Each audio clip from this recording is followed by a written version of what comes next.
Hello and welcome to Traveling the Tree with Jane Pierce. I want to talk today, because it's a Wednesday and today's sphere is Hod, a little bit about what those elements are in the bottom of the tree. You may notice today that things are a little drier, a little more airy and intellectual. That's because traditionally, as Wiccans have adopted parts of the tree, the bottom four spheres are the four elements. Of course, Malkut, which is ruled by earth, is earth. Yesod, which is ruled by the moon, is water, and Hod, ruled by Mercury, is air. It is dry, intellectual, and a little bit esoteric. Netzach, which we'll get to next, is ruled by Venus, and of course that's passion and fire. So Hod is that place where you learn the intellectual things you need to know. If you've been studying for your first degree, you may have noticed that your teachers take you through each of the elements. You spend time in earth and develop its tool. You spend time in Yesod and develop a chalice or relationship with a seashell that embodies that thing. When we get to Hod, symbolism is more important because Hod is intellectual. So you might choose a feather.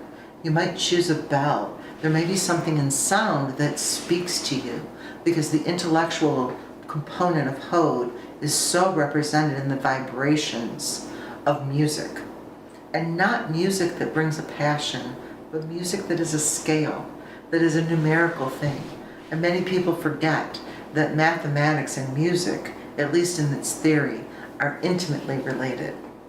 It'll be when we get to Netzach that we'll talk about the passion and the surrender to the beat that happens. But in Hod, we have a methodical, mechanical, simple beat, a rhythm that brings us intellectual and precision to all that we do.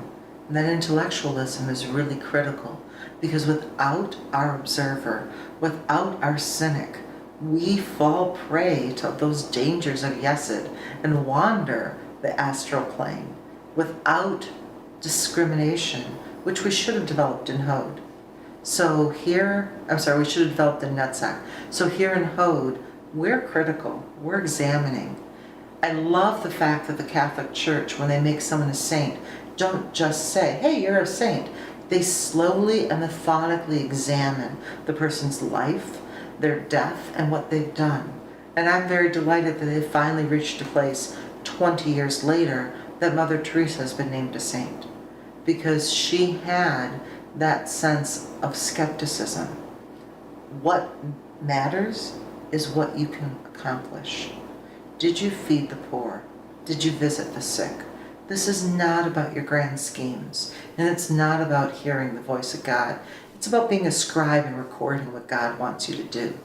And that scribe that all of us have, Hod is the place where we make a sigil, where we hold the power of the written word and relish the idea of immortality brought by the ability to record ourselves, so that John Dee in some ways is still alive because I can read what he wrote.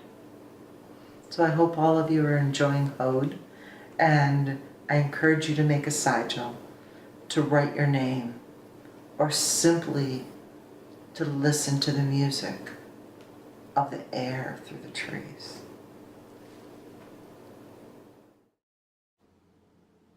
For more information, find my website, tarotjane.com, or find me on Facebook, Tarot Jane, or Traveling the Tree with Jane Pierce.